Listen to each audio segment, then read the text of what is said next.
J'appelle Monica Sabolo, Anne Serre et Emmanuel Rubin à nous rejoindre sur scène. Merci pour eux.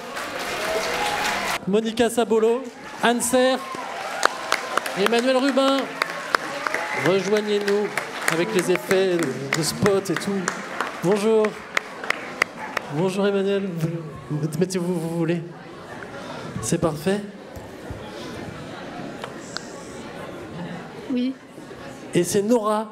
On commence avec Monica Sabolo, La vie clandestine, chez Gallimard. Et c'est Nora et son courage qui lisent l'extrait. Nora, on vous écoute tous. Et on applaudit Nora. Merci beaucoup.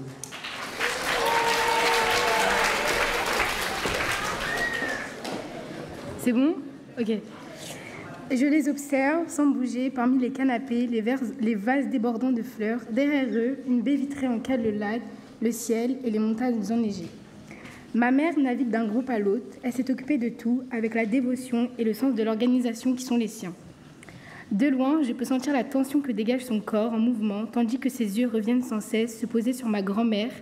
Elle s'approche pour replacer une mèche de ses cheveux avec une douceur si poignante, une telle délicatesse que j'en suis bouleversée. C'est ce geste qui me donne le courage d'avancer. Je fais un pas et la porte automatique s'ouvre devant moi. Ma mère lève les yeux. C'est alors que cela arrive. Elle ôte la main de l'épaule de ma grand-mère pour venir vers moi, très vite, presque en courant. Elle fend la foule, pas si nombreuse, mais qui soudain paraît compacte, presque infranchissable. Les visages se tournent vers moi, je vois leurs yeux et je vois les yeux de ma mère.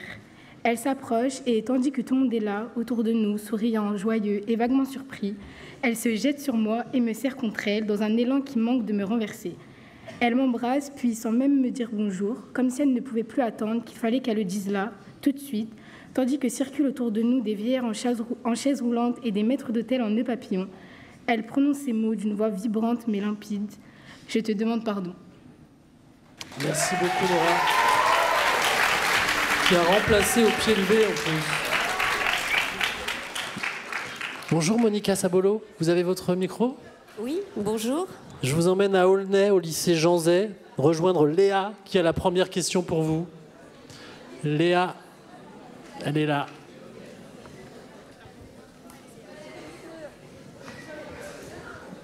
Merci. C'est laquelle? La première. C'est celle-là. Bonjour, j'aimerais savoir, est-ce un roman complètement autobiographique? Et si oui, qu'est-ce qui vous a poussé à revenir sur certains moments difficiles de votre vie? Alors oui, c'est un roman autobiographique, mais c'était pas du tout le but. À l'origine, je pensais vraiment que j'allais écrire uniquement sur un fait divers, sur l'assassinat de Georges Best, le patron de Renault, en 1986, par deux jeunes femmes. Mais en écrivant cette histoire, des bribes de mon passé se sont mis à remonter, des choses de mon histoire familiale qui étaient absolument imprévues. Et je pense que c'est parce que je me suis raconté n'importe quoi, c'est-à-dire je me suis fait croire que j'allais absolument pas écrire sur moi ni sur mon histoire, que ça a pu se faire.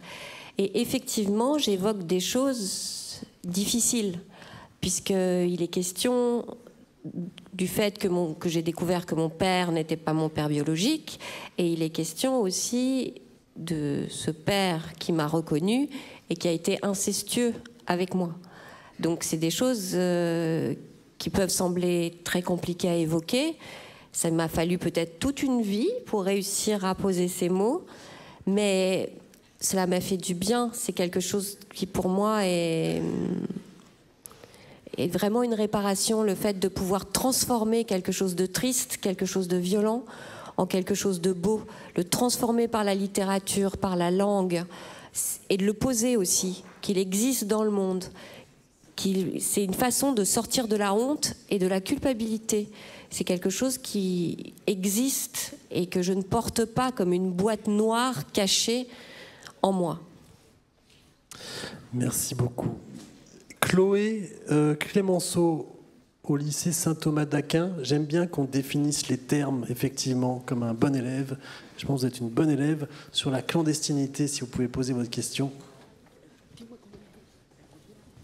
De quel type de clandestinité parlez-vous dans le titre? Comment définirez-vous ce terme? Oui, c'est vraiment une bonne question parce que c'est un terme très vaste, la clandestinité.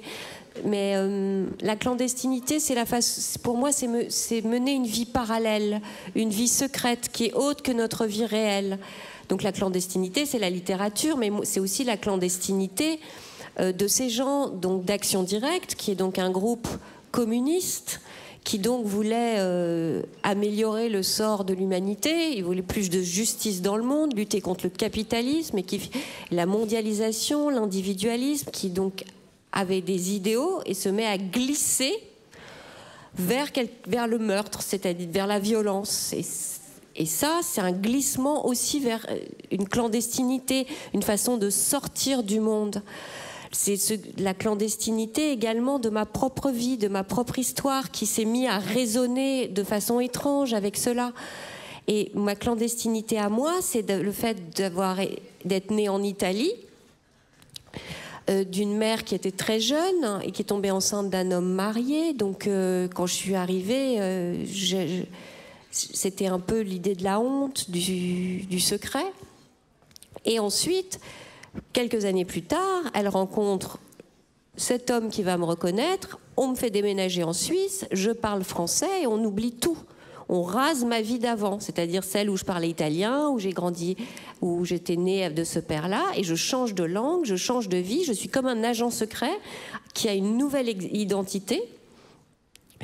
Et sauf que, vous voyez, les légendes, on dit que les agents secrets, ils ont des légendes, ce sont les histoires officielles qu'ils racontent pour se faire passer pour ceux qui ne sont pas.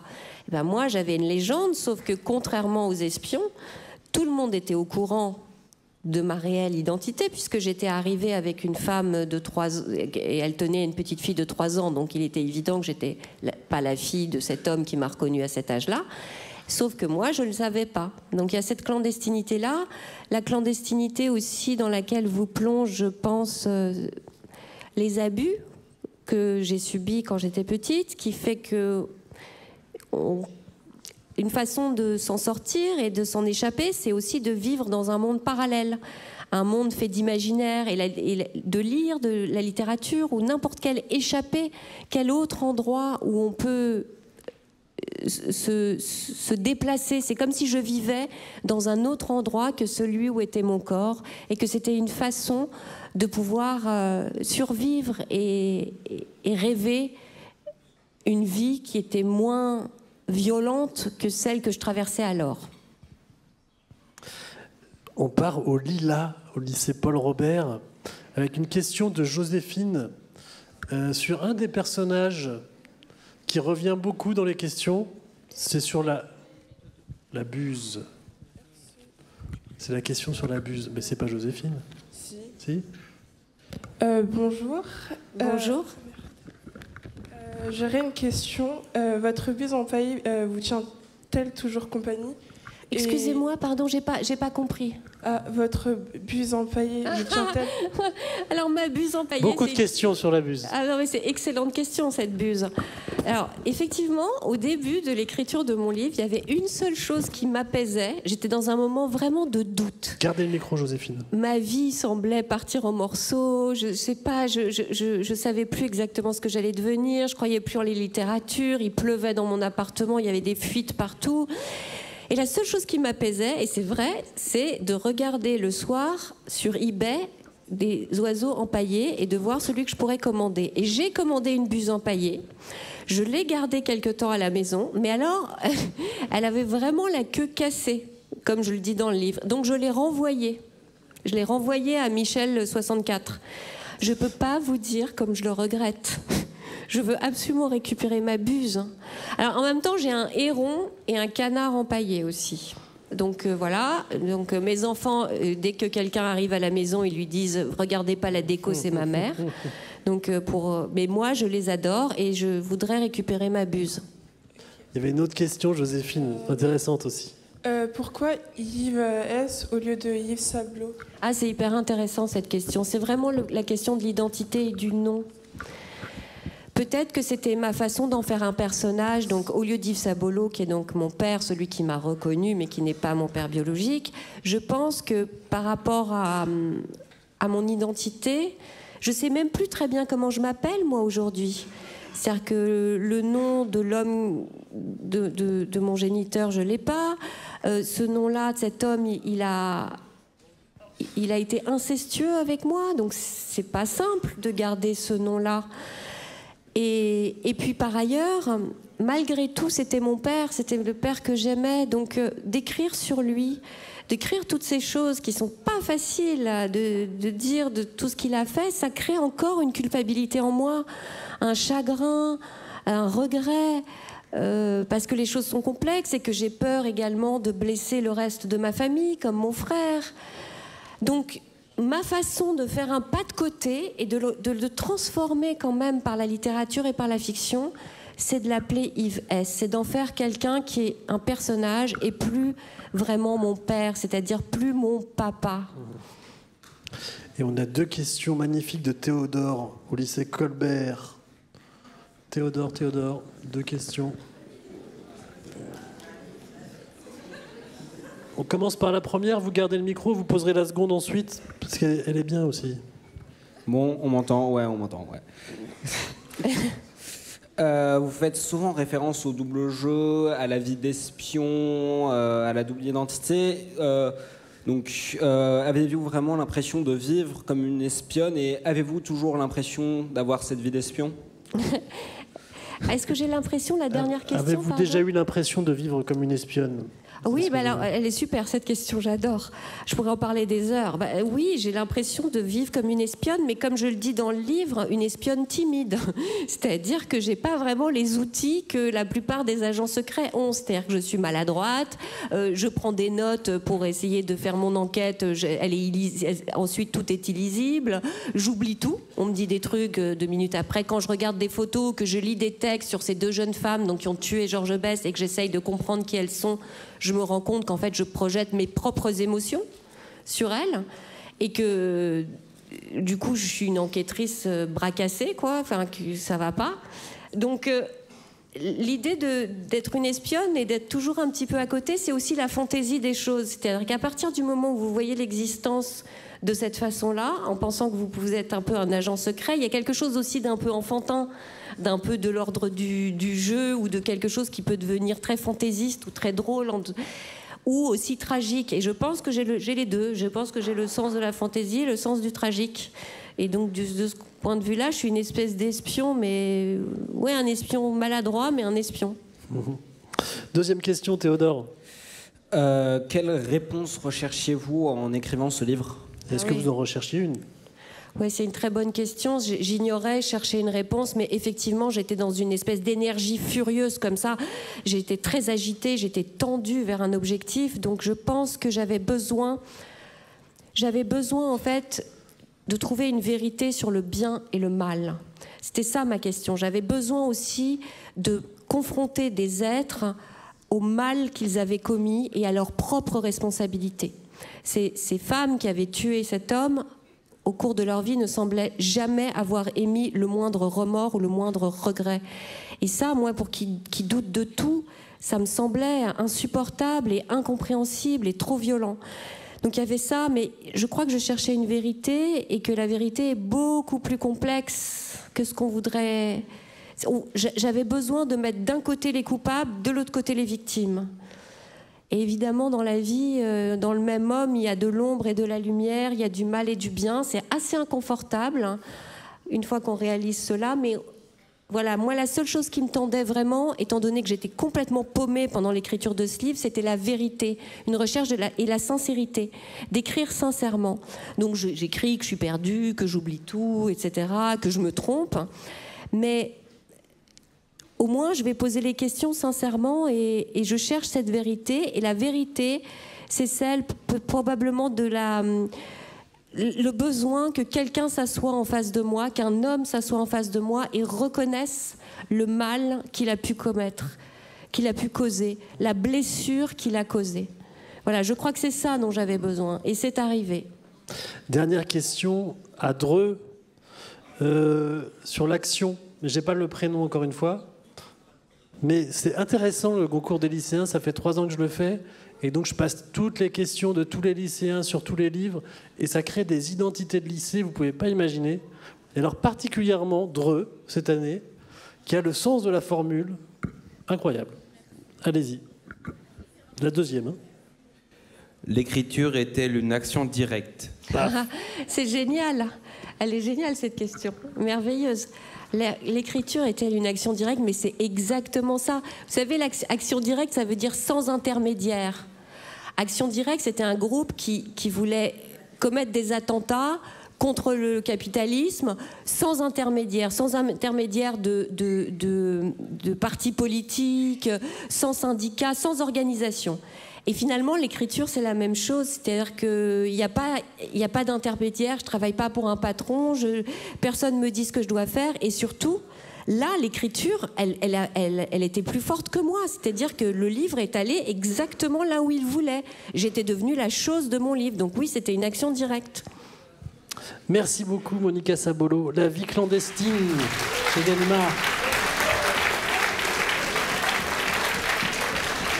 Et on passe à Anne Serre, notre si chère vieille dame auteur, au Mercure de France. Et j'appelle Gabrielle du lycée Saint-Thomas d'Aquin. Pour la lecture, évidemment. Et on commencera les questions avec Stéphane, après la lecture du lycée Baudelaire. Merci Gabrielle, allez-y quand vous voulez. Revenons à nos moutons. À la réunion secrète sous la lune et les étoiles, dans la grosse maison carrée, je me rends compte que personne n'a encore pris la peine de la décrire. Massive, bien installée, bien plantée, avec son fenestrou dans le toit, la fameuse fente lumineuse par laquelle tout a commencé. Dans le grand salon du premier, où les tableaux sont énormes, cela a été dit, disproportionné, car si la pièce est vaste, il ne faut pas exagérer. On n'est pas dans un château. Nos amis de toute évidence s'entretiennent, sans trop bavarder d'ailleurs. Notre très chère vieille dame auteur est assise dans une bergère bien naturellement tendue de soie. Fatiguée d'ailleurs, cette soie. À moins que ce ne soit un fauteuil Voltaire, dossier plus haut. N'est-ce pas plutôt un cabriolet? Difficile de distinguer, car il ne fait pas 6 jours. Les lampes éclairent chichement. En face d'elle, à la fois ému et absent, son père, ou en tout cas celui qui passe pour tel. Le charmant et si mélancolique homme de la Riviera, fumant ses très longues cigarettes fines, avec un sourire troublant. Joie, souvenir, souvenir d'une joie, désir, projet, amusement de la situation si bizarre, préparation d'un coup de théâtre, nul ne sait. Dans l'ombre près du piano, en habit de cour, notre cher narrateur appelé Hans, dont on ne voit toujours pas très bien la figure. La narratrice pourrait peut-être nous renseigner davantage sur ce point, car elle est très près de lui, assise sur le tabouret du piano, tendant vers nous un tel visage d'enfant que c'en est presque à pleurer. N'a-t-elle jamais donc réussi à grandir? À vieillir? C'est un comble. Elle ne peut tout de même pas avoir éternellement 10 ou 12 ans, son âge de Thésée les Béziers. Le temps, lui, est pourtant passé dessus et au travers depuis. On ne lui demande pas d'être vieille comme notre si chère vieille dame auteur, mais tout de même. Je la trouve gentille, mais un peu demeurée, et dans cet état, je vous le garantis, elle ne parviendra jamais à écrire un chef-d'œuvre. Un livre étrange au charme envoûtant, ça, oui, elle en est capable. Et avec cette tête-là, si fraîche, aux yeux si limpides, il est clair que le livre sera étrange au charme envoûtant. Mais ce que veut notre si chère vieille et grande dame auteur, elle est d'ailleurs en train d'en parler à l'homme de la Riviera, c'est un chef-d'œuvre. Elle veut carrément le chef-d'œuvre. Ils en discutent. L'homme de la Riviera, qui, on l'aura compris, n'est pas exactement un intellectuel solide, mais un homme blessé, voire en fortasse, doublé tout de même d'un amoureux joyeux du théâtre sur la place, ayant tout de même chevauché la moto d'Abel sous les platanes, ce qui n'est pas rien. Qui ne voudrait chevaucher la moto d'Abel? Lui répond par des mots qui ont l'air hésitants, approximatifs. Mais il est clair que notre très chère grande et vieille auteure entend quelque chose au-delà de ces mots hésitants et approximatifs. Elle entend 5 sur 5 la douleur de la perte de l'amour unique, mais elle entend aussi la joie sous les platanes et comment enserrer le torse d'Abel fortifié. Elle est extrêmement heureuse d'entendre autant de choses. Quand je suis avec vous, cher père, dit-elle, en votre présence, combien je suis fortifiée, vous ne vous le figurez même pas. Et il laisse tomber la longue cendre de ses longues cigarettes sur son blazer marine, lustré et froissé, souriant finement. Il pense à sa voiture blanche cabossée, et comme il a eu raison, finalement, de s'enfuir sans cesse sur les routes. « Tu sembles avoir un peu vieilli », dit-il sans grand ménagement à sa fille, la très vieille auteure quasi mourante. « Cher père, c'est que j'ai tant vécu et tant travaillé, répond-elle. « Peut-être mourrons-nous ensemble, dit-il joyeusement, comme si c'était une excellente plaisanterie. Mais elle sourit. Elle le connaît si bien et depuis si longtemps qu'elle sait parfaitement comment faire un petit pas à l'écart quand il dit des folies. Merci beaucoup, Gabriel. Anne-Serre, c'est chouette d'entendre son roman lu par une étudiante comme ça, concentrée, qui parle clair. C'est un livre tout neuf en plus, donc ça sort de la page là tout à coup. Oui, mais ce qui est très frappant aussi, c'est que quand on entend lire des pages de son livre, aussi bien que l'a fait cette jeune fille, on a l'impression, enfin, on ne sait plus très bien que c'est soi-même qui l'a écrit. Et de temps en temps, j'écoutais un peu rêveusement, et de temps en temps, je me disais, tiens, ça ressemble à ce que j'écris, ce qu'elle est en train de lire. Mais c'est comme si ce texte était écrit un peu par quelqu'un d'autre, ce qui est le cas d'ailleurs, parce que c'est pas la dame devant vous qui a écrit ce livre, c'est la narratrice qui est en moi. Et la narratrice qui est en moi est un petit peu différente de moi, pas beaucoup, mais un petit peu. Donc c'est pas tout à fait la même. Donc ça, c'est très intéressant, cette impression quand on entend son propre texte, je pense qu'on l'a tous d'ailleurs, c'est que c'est pas vraiment de soi, ce texte-là. Un petit peu, mais pas tant que ça. On rejoint Clément et Darren au lycée Baudelaire. Et on commence par Clément ou Stéphane. Stéphane Clément. Clément ? Bonjour. Cette vieille dame faisait-elle partie de votre entourage ou est-elle le fruit de votre imagination? Est-elle un prétexte pour raconter le travail d'une romancière et la genèse d'un roman? Eh bien, cette vieille dame, c'est moi. C'est une très vieille dame qui a 95 ans. Alors vous allez me dire très gentiment, mais madame, vous n'avez pas l'air d'avoir 95 ans. Vous vous trompez. Il y a en moi une femme de 95 ans. Il y a aussi une petite fille qui a 12 ans. Il y a aussi une jeune femme qui a 38 ans. Il y a aussi un homme en moi qui a 40 ans. Il y a aussi un vieil homme en moi. Il y a aussi un homme en moi qui aime se déguiser en femme. Donc est-ce que c'est un homme ou une femme? Enfin bon, on ne sait pas trop.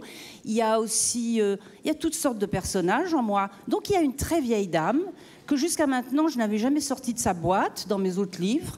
Et puis là je l'ai trouvée en commençant cette histoire-là. Tout d'un coup j'ai trouvé ce personnage et j'étais contente parce que ça me faisait une nouvelle compagnie. Parce que tous ces personnages qui sont en vous, que vous êtes vous-même, vous n'êtes pas qu'une jeune fille, vous n'êtes pas qu'un jeune homme, vous êtes 36 personnes. Vous êtes homme, femme, jeune fille, jeune homme, vieille femme, enfant. Vous êtes tout ça. Donc ça me faisait une compagnie supplémentaire et j'ai été très contente de la mettre un peu au travail et de la décrire et de la faire exister, de la faire surgir et c'est devenu comme une vieille amie, cette vieille dame écrivain. Darren, belle question aussi. Il y en a deux. Bonjour. Pourquoi ce trio va-t-il chercher à en savoir plus, à comprendre les chevaux de son roman? Oui, pourquoi? Alors en effet, il y a un trio dans cette histoire. Cette vieille dame écrivain vit dans un village, elle est retirée des affaires un peu, elle est très vieille. Et elle a laissé un manuscrit inachevé. En tout cas, il y a des trous, il y a des blancs. Et alors, il y a un trio, comme ça arrive dans la vie d'ailleurs, de la télévision probablement, ou du cinéma. Enfin, un réalisateur, une script, un caméraman, qui s'intéresse à ce vieil auteur qui va bientôt disparaître. Donc, ils veulent recueillir non seulement ses dernières paroles, mais essayer de reconstituer le livre qu'elle laisse, parce que probablement ont-ils beaucoup aimé ses livres précédents, donc ils s'intéressent à son œuvre, et ils veulent reconstituer ce livre qu'elle laisse derrière elle. Donc, ils vont venir l'interroger, et Et au fond, cette vieille dame de 95 ans qui avait l'air d'en finir au début du roman, elle est tellement surexcitée par le travail, elle est tellement revivifiée, parce que c'est ça que ça fait d'écrire. Quand vous vous mettez à écrire une histoire, il y en a peut-être certains d'entre vous qui ont commencé, quand vous vous mettez à écrire une histoire, vous rajeunissez. Vous rajeunissez, vous vous réénergisez, vous vous revivifiez. C'est beaucoup mieux que le sport, hein. C'est 100 fois plus musclant et énergisant que le sport. Écrire et écrire avec son imagination, il n'y a rien qui fasse autant de bien. Donc je reviens au début de la question. Donc cette vieille dame, ce trio qui s'intéresse à ce vieil auteur, va lui donner au fond la possibilité de se remettre à écrire, et ce qu'elle va faire d'ailleurs. Elle va se remettre à écrire et elle va finir ce manuscrit qu'elle avait laissé un peu à moitié fait.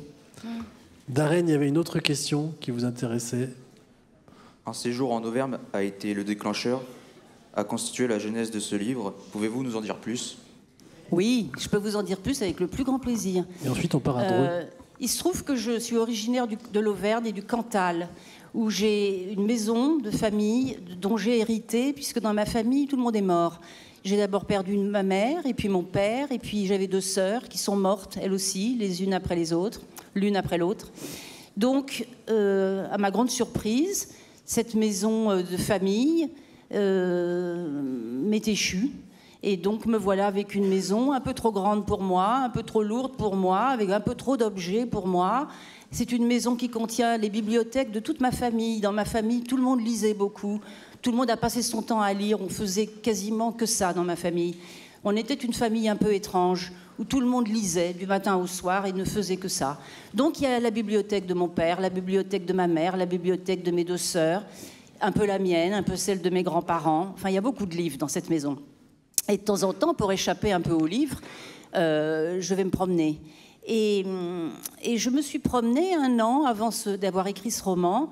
Je me suis promenée dans un village où je n'étais encore jamais allée. Pourtant, je me promène beaucoup quand je suis dans le Cantal. C'est une très belle région. Et je me suis promenée dans un village que je ne connaissais pas. Et quand je suis entrée dans ce village, il s'est passé quelque chose de très bizarre. Tout d'un coup, j'ai eu l'impression que je rentrais dans mon livre, dans un de mes livres.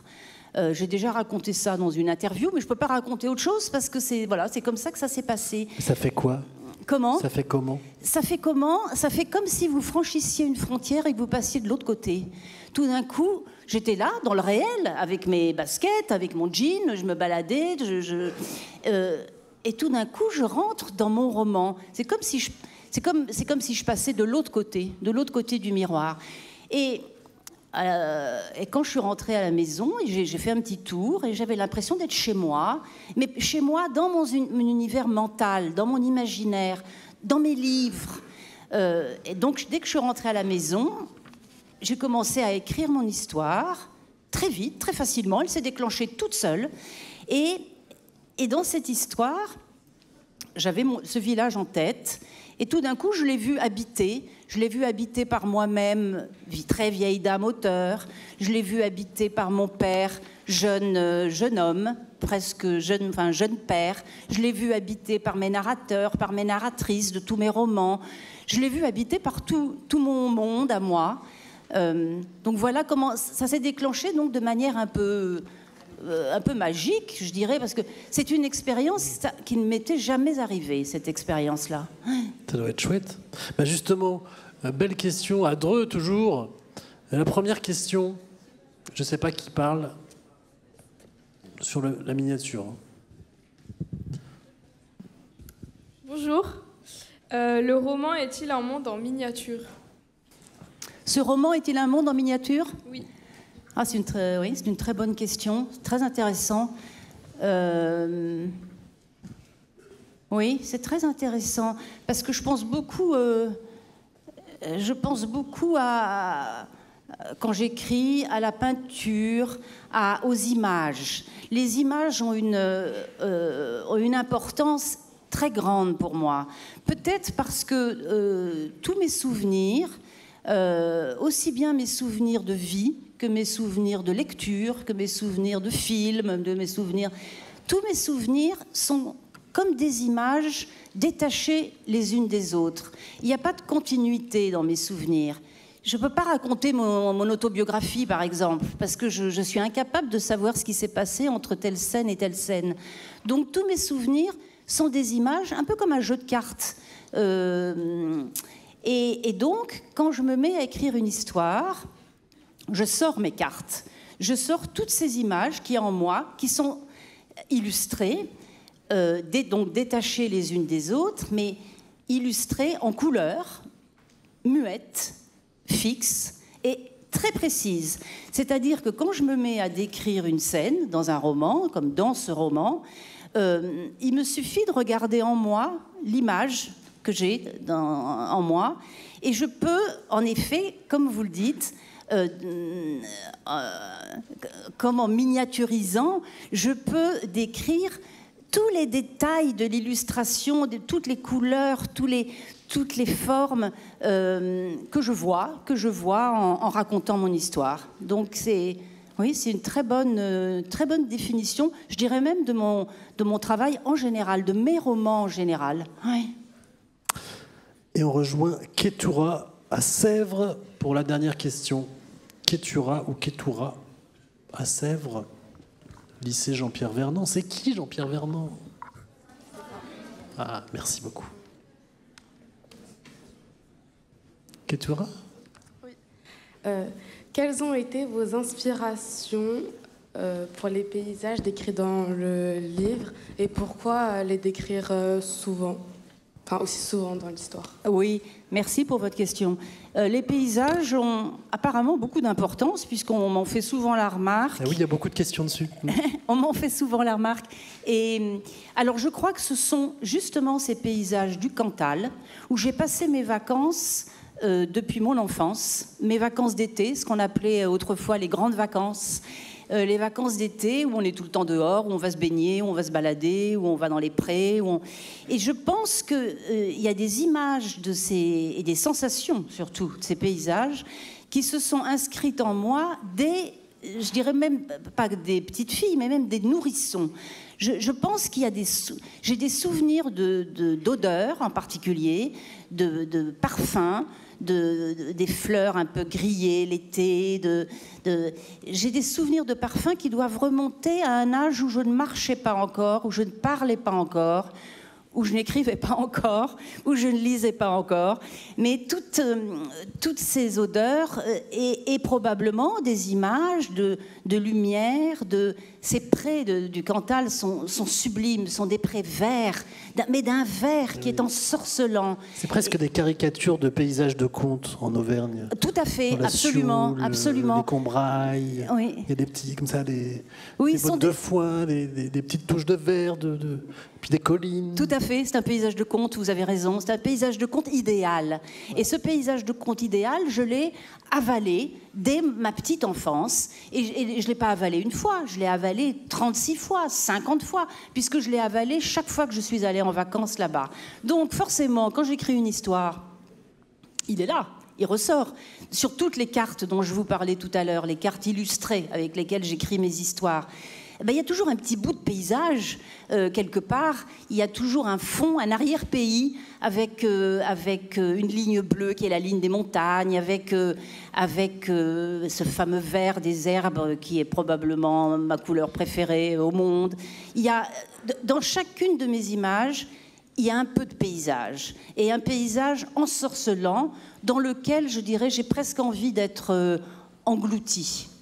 Tellement il me séduit. Et on peut s'engloutir et se laisser séduire par notre si chère vieille dame auteure au Mercure de France. Merci beaucoup, Anne-Serre. Notre dernier écrivain, les Méditerranéennes, Emmanuel Rubin, chez Stock. Et j'appelle Maëla pour la lecture d'Emmanuel Rubin. Maëla. Ruben, pardon. Et l'enfant ignorait comment prononcer ces lettres, quel était cet alphabet. Il ignorait le sens de ce cryptogramme, de ce croissant, de cette étoile et de ce chandelier miniature caché dans le chandelier grandeur nature, mais il savait qu'il lui faudrait un jour élucider ce mystère. Cependant que la grand-mère, tout en rajustant sur ses épaules son châle en cachemire dont les franges étaient aussi soyeuses que ses cheveux gris, lui disait « Assieds-toi, prends encore un maquereau de date, mon fils, et écoute bien, Mamie Baya. Mais souviens-toi d'abord d'une chose, Baba Laziz. Il est inutile de vouloir concurrencer le réel, car la mémoire est toujours infidèle. Ce qui a eu lieu autrefois ne reviendra pas. Le passé est révolu, et nos regrets sont inaudibles. Et c'est pour ça qu'il vaut mieux écrire des contes et des légendes que des récits calqués sur le vécu. Et si je savais écrire comme toi, mais ta pauvre mamie est analphabète parce qu'elle n'a pas eu la chance d'aller à l'école, j'écrirais des romans. Pas des romans guerriers comme ceux que te racontent tes oncles, mais des romans pacifiques. La Bible nous parle d'Adam et Ève au paradis et raconte que nous étions esclaves du pharaon en Égypte. Je ne sais pas s'il est vrai que nous avons été chassés d'Égypte ou du paradis, mais souviens-toi qu'il était une fois un pays dans lequel nous vivions heureux parmi les Arabes et les Français, malgré les turbans, les brimades et la misère. Et promets-moi 2 choses. Si tu écris un jour l'histoire de ce pays disparu et de ta tribu qui a tant souffert, s'il te plaît, change les noms des vivants, change les lieux, change les dates. Mais toi, n'oublie jamais de dater et de signer, mon fils, car ceci sera ton œuvre, où tout sera réinventé pour consoler ta tribu d'avoir tout perdu. Notre œuvre, à nous, fut de vivre et d'aimer sans amertume et sans rancœur. Merci Maëla. Emmanuel Ruben, même question sur cette lecture. Une question qu'à Anne-Serre et Monica Sabolo. Qu'est-ce que ça vous fait? Vous avez l'impression d'être dans la tête d'une lectrice quand elle vous lit, d'entendre cette voix-là particulière? C'est très émouvant. C'est vrai que c'est la première fois que j'entends le texte lu par une jeune femme, en l'occurrence. Je l'ai déjà entendu lu par une autre femme, mais qui était un peu plus âgée. Et c'est vrai que c'est très émouvant. Je trouvais qu'elle avait très bien incarné cette Mamie Baya qui parle au début du livre et qui est inspirée de ma grand-mère. Et voilà, ça fait du bien d'entendre ça. Ça existe. On rejoint Nawel au Lila avec la première question. La question sur le personnage et son nom incroyable.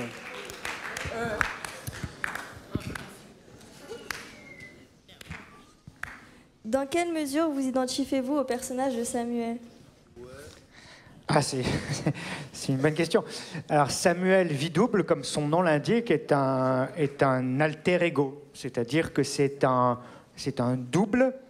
Alter ego, ça vient du latin. Donc, c'est un autre moi-même, c'est un autre soi qui me permet, en fait, de me dédoubler dans les livres. Je ne suis pas le seul auteur à utiliser ce stratagème. C'est très pratique parce que ça vous permet en fait de mettre une certaine distance vis-à-vis de vous-même et de raconter votre histoire comme si c'était celle d'un autre.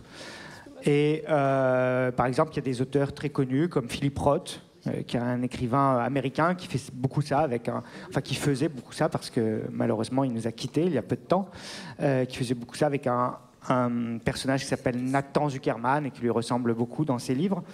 Moi j'ai inventé ce personnage maintenant il y a longtemps, il était présent dans mon 3e roman, La ligne des glaces, et puis dans d'autres romans comme Sabre qui était le roman précédent.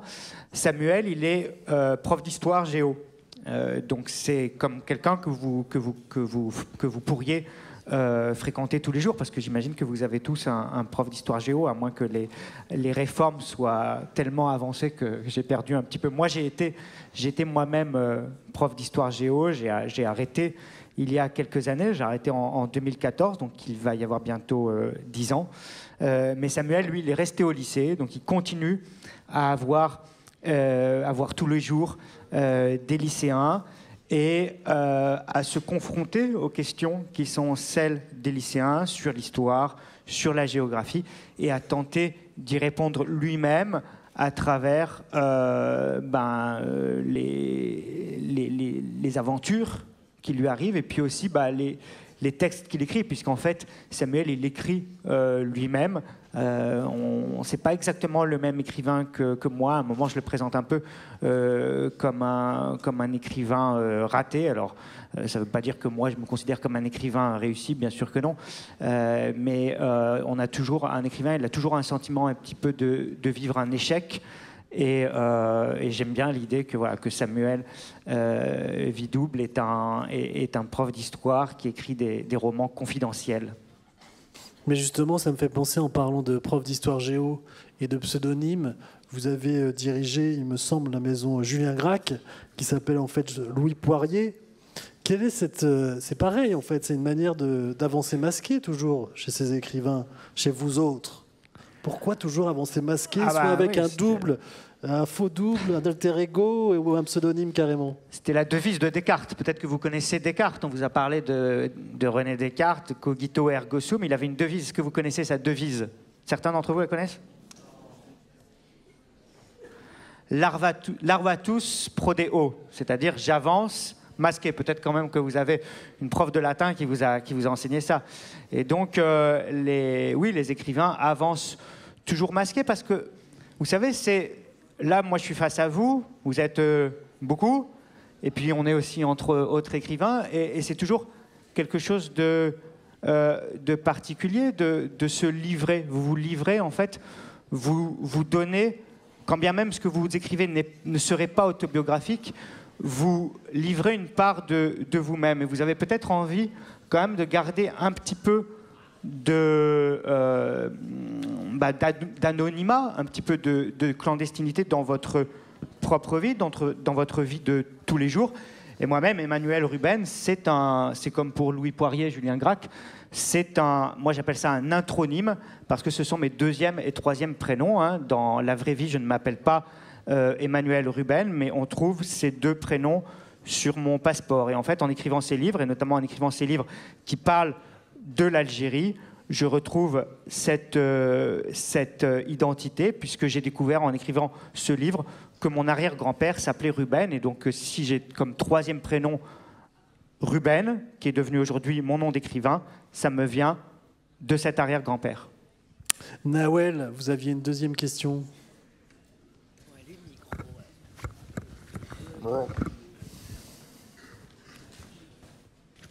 On sent que vous êtes retourné sur les traces de vos ancêtres en Algérie. Y êtes-vous vraiment allé? Par conséquent, peut-on dire que la ville de Constantine est un personnage au même titre que les figures féminines du roman? Alors merci, c'est une très bonne question. Constantine, oui, on pourrait presque dire que c'est une femme. C'est un personnage, c'est un des grands personnages de ce livre. Ce livre, il est rythmé par des personnages féminins. Ce livre qui s'appelle Les Méditerranéennes, il est rythmé par des femmes qui racontent l'histoire, qui prennent la parole. 9 femmes à tour de rôle. Et certaines d'entre elles, même presque toutes, racontent des histoires qui se passent à Constantine. Constantine, c'est une ville fabuleuse. Je vous conseille tous un jour d'aller plus tard à Constantine. Peut-être qu'il y en a parmi vous qui connaissent Constantine. Est-ce que certains sont... Oui? Et alors peut-être que... On peut peut-être passer le micro, je sais pas. Peut-être que quelqu'un peut nous décrire comment c'est Constantine. Pouvez-vous lever? Oui. Ah, il y avait une lecture tout à l'heure. C'est Oumar. Hichem. Oui. En fait, par rapport à la ville de Constantine, oui, j'ai quelques connaissances. Et je trouve que c'est vraiment une ville, une très belle ville. En fait, je trouve qu'elle a vraiment un charme, surtout avec les ponts, tout ça. Constantine. Combien de ponts? On dit que c'est la ville donc aux 3. Non, avec un certain nombre de ponts, 5 ponts, je crois. 7. 7 ponts. 7 pardon. ponts. La ville aux 7 ponts. Donc beaucoup qui sont suspendus. Hein. Ouais, et alors pourquoi ils sont suspendus? Est-ce que tu peux expliquer? Ah, l'interro surprise. Parce que je crois que c'est par rapport aux montagnes. Ouais. Du fait que cette ville, pour pouvoir y accéder, y marcher, en fait, il y a un sort de vide entre des falaises. Il y a des sortes de falaises. Qu'est-ce qui a creusé les falaises? Je crois que c'est les Français, je crois. Ah non.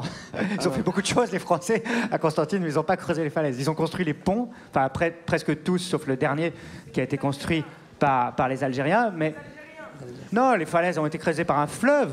Ah, il y a un fleuve. C'est un fleuve. Comment il s'appelle, ce fleuve? À Constantine, le fleuve, je ne sais plus. Le Rumel. Non. Le Rumel. Ah, ok. Le fleuve Rumel. Le fleuve Rumel a creusé un canyon. Donc un canyon, ce sont des gorges très profondes, de presque 200 mètres de profondeur. Et donc la ville de Constantine est entourée par ce fleuve, par ce canyon. Et donc c'est extrêmement impressionnant. C'est une ville dans laquelle on a le vertige. Moi, j'ai visité cette ville en janvier 2020, peu de temps avant le confinement. Et c'est une ville dans laquelle j'ai découvert véritablement que j'avais le vertige. Parce que vous avez, quand vous vous penchez, vous avez déjà du mal à le voir, ce fleuve que vous entendez pourtant, parce qu'en fait, le fait qu'il coule dans ce canyon, ça fait un écho. Et en fait, on entend tout le temps le fleuve. Et moi, j'ai voulu rendre hommage d'une certaine manière à cette ville, parce que je trouve cette ville magnifique. Question d'Inès à Aulnay. Elle est là, Inès?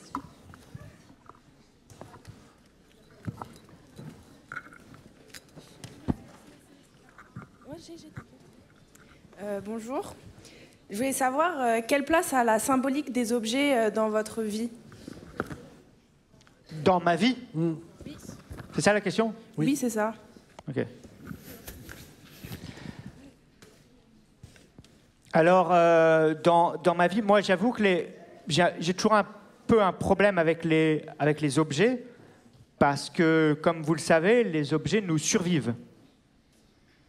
Et ça, c'est quelque chose qui m'a toujours tourmenté, l'idée que nous sommes périssables, mais que les objets ils peuvent se transmettre de main en main, et ils peuvent nous survivre.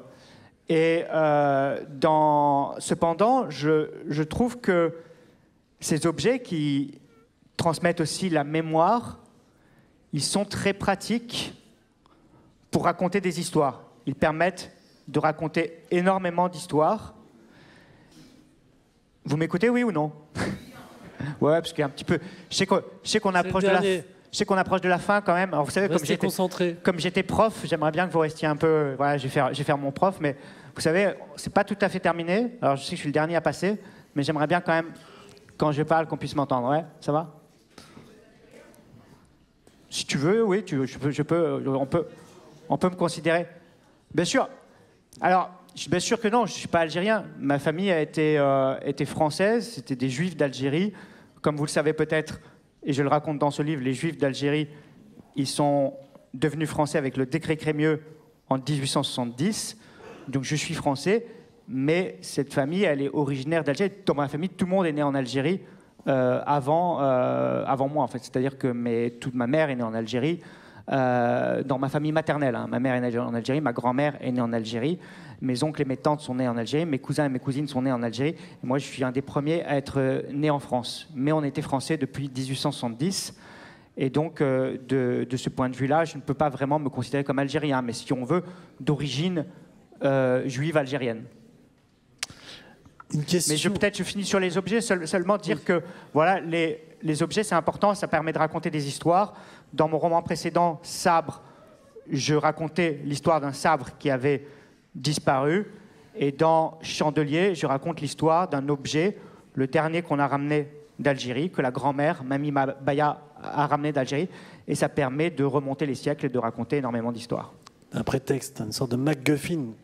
Le lycée Baudelaire, un mot. Rick avait une question sur la réconciliation. Rick?